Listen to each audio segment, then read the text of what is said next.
dari Pak Haji Nazarudin Deka tentang permasalahan DPMD yang menurut hemat saya yang juga pernah menjadi kepala desa, kemudian juga DPMD itu tidak pernah punya kewenangan untuk mengatur APBDes atau Perdes.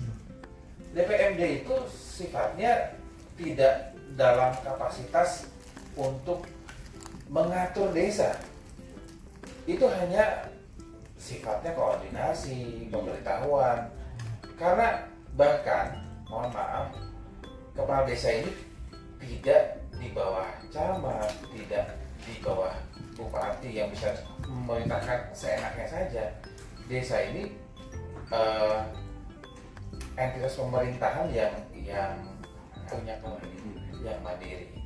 Sehingga kalau ada DPMD yang terlalu jauh seperti itu, sepertinya Pak Keci ini butuh berbicara dengan Pak Bupati, karena tidak sampai ke sana kewenangannya. Kebetulan kalau yang kami rasakan dulu ketika masih menjadi kepala desa, saya memang agak bandel dulu. Jadi saya tidak pernah mau menuruti DPMD, tidak mau menuruti camat. Bukan karena saya tidak nurut, tapi lebih kepada pertama yang harus kita junjung tinggi sesuai dengan undang-undang. Karena kita bicaranya undang-undang yang mengatur kita, yang menjadi koridor bekerja kepala desa itu adalah undang-undang. Salah satunya yang lebih spesifik adalah undang-undang desa. Yang berhak kita, yang bukan berhak, yang harus kita turuti adalah musyawarah desa. Itu yang paling tinggi di desa. Jadi kalau sudah musyawarah desa kemudian DPMD bisa merubah lagi, undang-undang mana yang membolehkan DPMD merubah APBD sidang? Karena DPMD juga bekerja harus berdasarkan undang-undang. Jadi undang-undang mana yang membolehkan DPMD untuk merubah itu? Nggak ada. DPMD itu dia hanya SOTK, hanya dinas, gitu. Dia tidak punya kewenangan itu. Jadi nanti mungkin itu bisa didiskusikan dengan di Pak Degam itu. Selain menjadi wakil ketua di MKD, Bapak sekalian, beliau juga anggota Komisi 3 DPR RI. Nah, Komisi 3 itu lingkupnya itu adalah penegakan hukum dan hak asasi manusia. Nah, saya jadi diminta oleh beliau karena latar belakang saya adalah pendidikan hukum. Jadi saya diminta untuk menyampaikan ini Pak, penegakan hukum terhadap penyalahgunaan narkotika. Nah ini kan kalau kita lihat datanya nih Pak, Aceh itu nomor 6 Pak, ranking 6 se-Indonesia soal narkotika. Nah, ini bukan prestasi ini Pak, ini bukan sebuah hal yang patut dibanggakan ini Pak ya. Itu nomor 6 Pak, se-Indonesia. Itu survei di tahun 2022, itu survei Kompas Pak. Jadi jumlah pengguna di Aceh itu Pak sampai tahun 2022 itu ada 83.000 orang. Bukan, punya komisi hana agenda, punya komisi baru terakhir dengan Kabar Intelkam dan Kabaharkam tentang pengamanan pemilu. Kita pemilu kita deteksi potensi konflik yang rawan tetap Papua, Aceh. Acehnya lebih rawan karena kayak partai lokal. Partai lokal sebenarnya bukan timbak-timbak, tapi karena tarik-menarik yang menyo di Pulau Jawanya, menyo dari PON masuk PAN, tapi yang terakhir PAN. Menyo di Aceh kan bukan kemenang. Mungkin nyo merah, kuning, hijau, biru karena partai lokal no. Jadi yang dibahas oleh Baro, oleh Kabar Intelkam Mabes Polri. Nah, Buno Kalimantan kan tentang dana desa Kalimantan kan? Belum berkeinginan apabila urun drona masalah dengan aparat hukum, dia bawa ini gitu. Biar sampai kaji tersangka Buno mau ada perlon kecil Yang telepon Wakil Ketua DPR Aceh Barat, Kecil Ulay Rakit. Ulay Rakit, Kecil Ulay Rakit. Kecil Ulay Rakit, masalah beko. Masalah beko, cok beko, pedong langkrung, temok. Sertu babak masjid menurut kecil. Yang menurut kecil. Nah, idrot ka 10 huruf ka telepon lon bukan belum telepon di Krimsus di Krimsus itu nggak bisa lagi bang. Hari ini mungkin tersangka bang karena udah lama kasusnya, udah lama. Saya pikir abang nggak tahu kenapa bang kok bisa, karena dijual bang materialnya. Itu masjid itu hanya kedok pak kecil saja. Satu hari untuk masjid cuma dikasih 3 lebo medol, bulan mendung. Jadi ya tidak tapi ke masjid. Ini versi polisi. Tapi versi sebenarnya lah nampu kecil ada follow bukan dong ya. Ya kehanjit lah katelan orang pegang. Seharusnya menan kejadian langsung lebih ya. Nah ini pun Lon Tuan Agus Mawar Kecil Kampung Bait Kecamatan Baitussalam. Mungkin sedikit Lon sampaikan Wan terkait dengan penegakan hukum di Kota Banda Aceh lah atau Aceh Besar.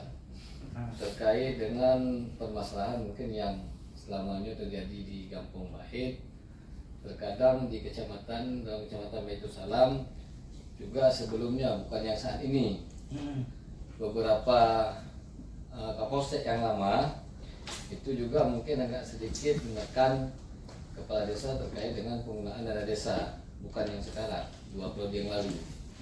Tapi kalau yang sekarang seperti yang terjadi di Desa Bait terkait dengan berdirinya 1 tower.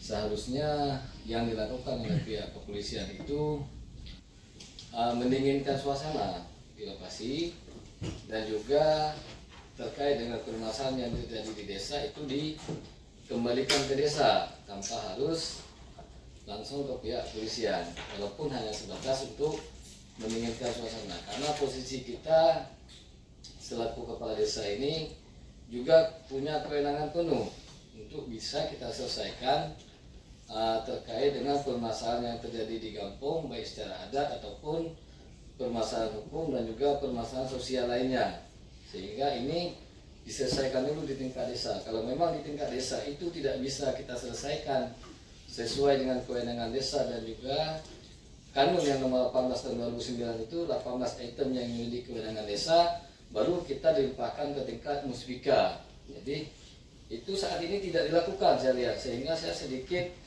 kontra dengan Ibu Kapolseknya, ataupun ada intervensi dari pihak lain yang memang tinggal di Desa Bait yang punya jabatan di kepolisian. Jadi saya pikir ini mohon bimbingan dan juga arahan Bang Legam selaku Komisi 3, terutama untuk pihak kepolisian. Tolong utamakan kanun yang nomor 18 tahun 2009 itu supaya itu ditegakkan untuk pemerintahan kampung, supaya apa? Masalah-masalah yang ada di kampung ini tidak langsung diselesaikan secara hukum. Mungkin sekian, terima kasih. Assalamualaikum warahmatullahi wabarakatuh. Assalamualaikum. Ibu Kapolsek, Pak, demi Allah tidak ada yang intervensi saya untuk menyelesaikan kasus tersebut. Nah, Pak Kecil mungkin salah persepsi. Saya mengundang bukan sebagai yang dilaporkan, hanya untuk mediasi.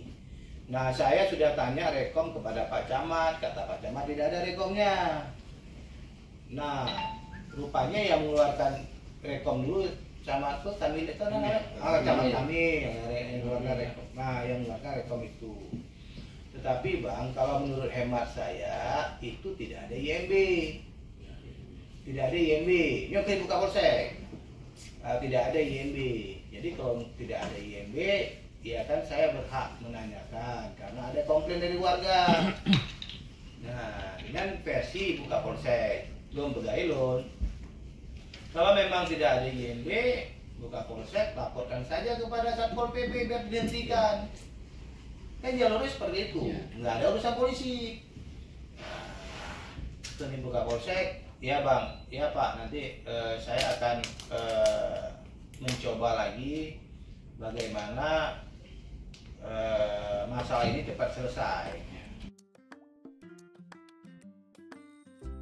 Jet, mana nona kemantau awal mungkin ada kesempatan lain. Pernah pertanyaan? Pernah pertanyaan? Pak Jamal. Kenapa Jamal? Pak Jamal gimana? Assalamualaikum warahmatullahi wabarakatuh. Salam. Sekali permintaan kami kepada Dekam, kepada seluruh komisi, seluruh Islam.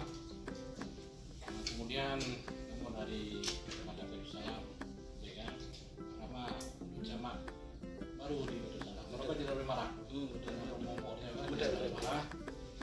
Pertama kali kami ucapkan terima kasih kepada ahli Nurdin ataupun Dekam yang telah mengabulkan permintaan kami, yaitu untuk hadir ke DPR-nya mungkin hanya dukungan kepada kita mungkin kemahampir jadi kemudian terkait kamu menjadi teh ini ya ini benar permasalahan mudah-mudahan dengan keberadaan awal ini lah untuk memberikan wawasan kemudian menambah pemikiran kamu dalam rangka untuk pembinaan desa, pengembangan desa dengan dana desa. Mudah-mudahan sudah disampaikan bagaimana penggunaan dana desa masuk dari hukum ini sudah membuka wawasan bagi sehingga kita menyerahkan dalam dana desa.